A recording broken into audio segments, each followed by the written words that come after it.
This is a breakdown of Dmitry Bivol's training techniques.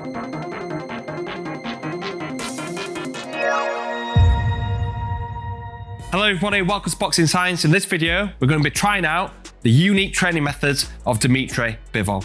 Bivol has got unbelievable movement, flow, strength and speed, and this is shown in his recent strength and conditioning clips. And some of these exercises that I haven't really seen much before, they're pretty difficult to do. He's showing fantastic strength, stability, movement, and you can see how this transfers into his unbelievable boxing style. So what I'm going to be doing is trying out 5 different exercises, saying the techniques on how to use it, recommend some sort of rep ranges for you guys, and also because some of these exercises are quite difficult to perform, we're going to be explaining the benefits of these, the adaptations that they're targeting, and also alternatives that are going to be easier and more effective to do, to be targeting the same adaptations that Bivol is targeting during these exercises. So let's take a look at these 5 exercises performed by Dmitry Bivol. Let's take a look at this one where he's doing some sort of like half squat into a high pull into a press in front. Now this exercise is working all the posterior shoulder, and then when he's pressing out, he needs a lot of posterior shoulder work because he needs to decelerate it at the end, and also serratus anterior is working there. So let's give it a go.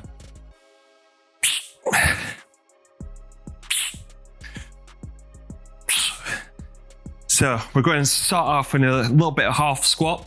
We're pulling up, shrugging up the shoulders, but then we have to create some stability to then press from. So you almost need to pull in using the shoulders, create that stability, a lot of forearm strength that's needed here. And then you're pressing out, keeping nice and upright. Again, like I mentioned, it's all about that kind of relaxation and then that snap at the end range of the punch, which Bivol is an expert in doing. I'm using an 8 kilo kettlebell here. It's very difficult to create that stability through the shoulders, but also the wrist as well. So you're there, you're punching it out, keeping stable through the forearms, then going through and punching it out. If you're struggling with the end range, keeping that kettlebell straight due to lack of strength through the wrist, you can go for a lighter kettlebell. But with this, not be challenging that posterior shoulder here and the posterior shoulder on the pressing as well.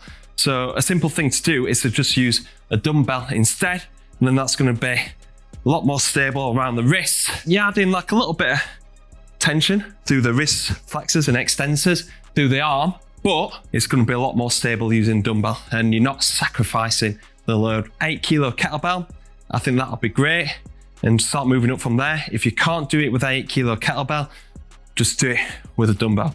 Another good exercise to do the same adaptation without the pulling is doing a bottoms up kettlebell press, where you're getting into half kneeling position and you're just focusing on the serratus anterior, working on that shoulder stability and also forearm strength, wrist stability as well. So you're just bringing that elbow just out in front, keeping the shoulder blade back and down, you're pressing it overhead, and then you're pulling in. So it's a less dynamic exercise than the one that Bivol's doing, but you're getting the same adaptation. You're targeting the serratus anterior, you're targeting shoulder stability, whilst also looking to improve your forearm and your grip strength. This next one, this looks brutal. It's in a press up position with a kettlebell, doing some sort of windmill work there. He's having to create a lot of stability in this hand that's rooted to the floor, whilst also a lot of posterior shoulder work going there, and it's working all the range of motion where it's really targeting the rotator cuff.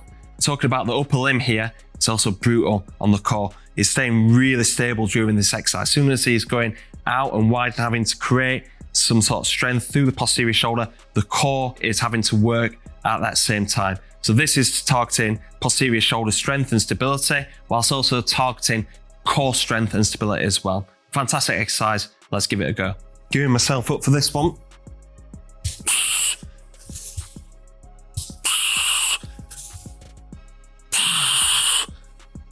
Oh, that's difficult. I'm really feeling it on this posterior shoulder here.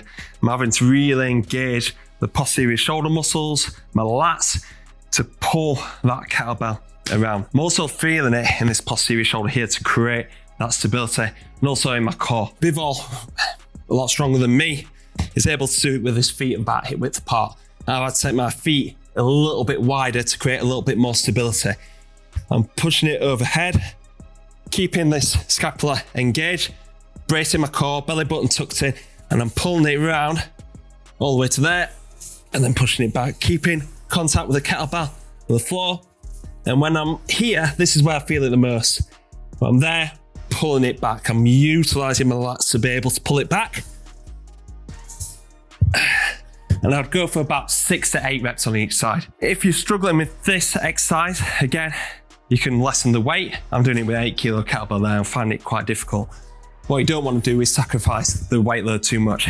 A simple exercise to do is kettlebell drags, which is fantastic for posterior shoulder strength and stability, core strength. It also gets your obliques involved as well. So we're starting in a press up position, feet just wider than hip width apart, kettlebell to the side. We drop one hand, allowing a little bit of rotation through the upper back, pulling the kettlebell along the floor, dragging it across, utilizing the lats and the obliques here to drag that kettlebell across. Again, we're trying to keep all the body stable as we're performing this action, just allowing that little bit of rotation there to engage the lats and the obliques. This exercise is difficult, so another regression of that would be to do a simple plank and cone pass, because we're still getting that same adaptation where we're dropping the shoulders, utilizing the lats and the obliques, and creating some stability in this posterior shoulder. You want to be performing again with this between 6 and 8 repetitions on each side. This one, banded uppercuts attached to the kettlebell. Now this is really impressive to do, is having to relax through the shoulders and then tense at the end. And you can see how this relates to Bivol's punching. It all kind of relaxes from the shoulders and then pops at the very end. So you can see that how this exercise actually translates into his boxing style. So let's give this exercise a go.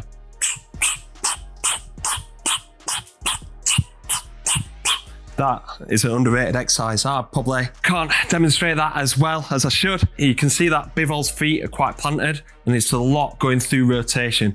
What the bands and the kettlebell is doing is creating that emphasis of coming from your shoulders and rotating through the shots, but then also having that snap at the end.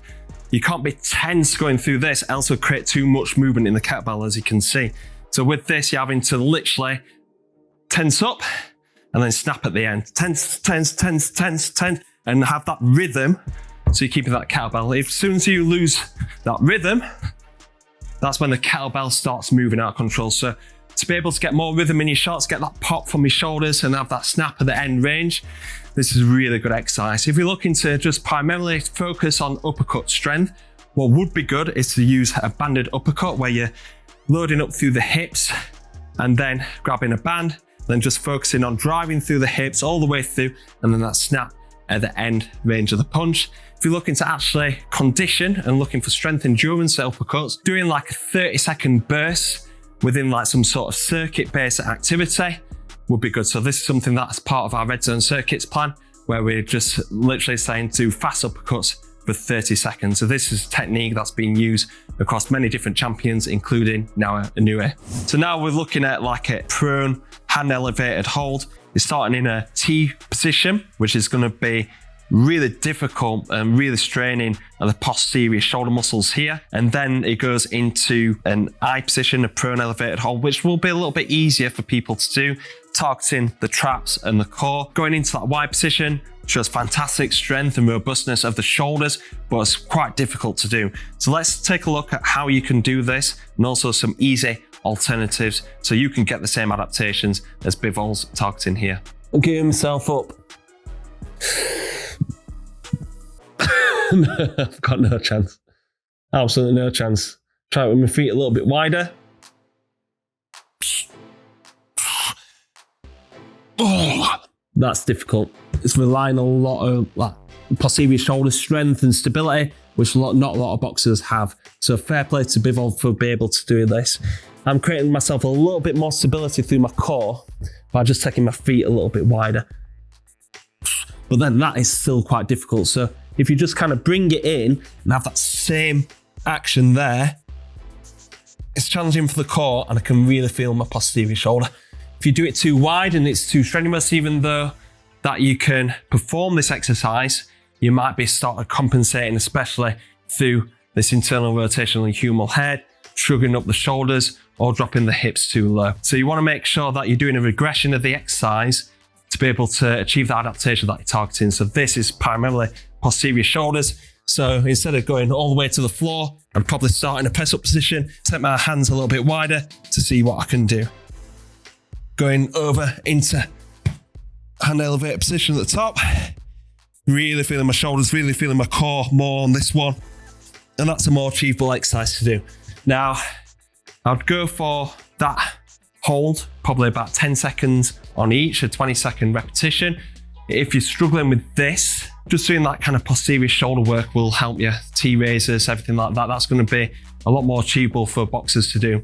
If you're looking to really strengthen the core whilst doing this exercise, primarily focus on hand elevated plank holds. You can use a medicine ball as well. And then also you can do a single arm variation of this as well. This is going to be targeting shoulder stability, posterior shoulder strength, serratus anterior activation, whilst also improving your core strength. This next one is like a core strength exercise. It's maximizing that core tension by doing a standing sit-up, like using the bands, and his coach here giving him a little bit of a dig to the stomach. Very brave man, but he's also doing it himself.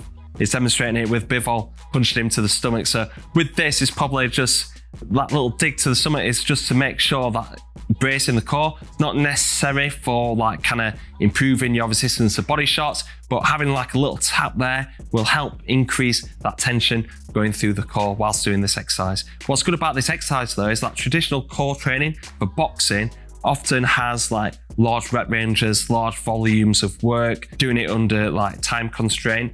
This is really relying on maximum core tension. This is what we encourage at Boxing Science, enable to improve core strength and also muscle mass of the core. I don't know how this guy took it from Bivol. Bivol punched him?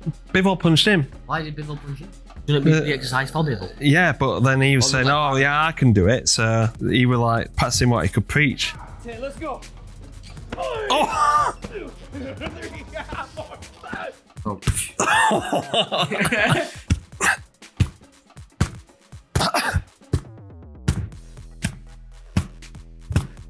Yeah, more palm. You reckon that'd hurt? Not f***ing knuckles.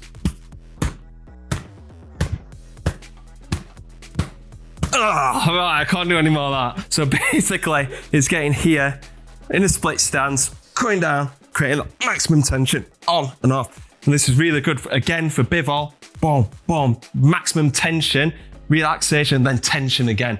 You can see there, boom, needing that maximum tension, not necessarily improving his ability to take body shots, but to increase the tension and that activation pattern that can transfer into his boxing. Obviously, you can do this with longer holds to create that increase in time under tension rather than having somebody hit you. Or you can do a lane variation where you can do a supine Swiss ball squeeze, which is going to be helping you increase that maximum tension throughout the core. And also you can do banded GHR sit-up holds where you're going to be on the GHR, or you can do this on the side of the ring and then literally have a partner pull the band, you having to work against the band to create that resistance. Short rep ranges, especially for core, you want to be doing between 6 and 10 repetitions. Okay guys, so that's the end of the video reviewing some of the unique training methods of Dmitry Bivol. These are really fantastic. Like, this is why I really love doing these kind of videos, analyzing the training methods of world champions and finding alternatives on how you can put this into your training program, whether you're competing, amateur or professional, or just looking to get fitter, faster and stronger. We cover this in our Boxing Science React series where we've done a full breakdown of Dmitry Bivol's training methods. And also, if you're not subscribed yet, hit that subscribe button so don't miss out on any future content like this. And also, you're going to be supporting the growth of the channel, which is important for us to bring you even bigger and better content in the future. So if you're not a subscriber, hit that subscribe button, hit the like button if you like this video, and hopefully see you on the next video at Boxing Science.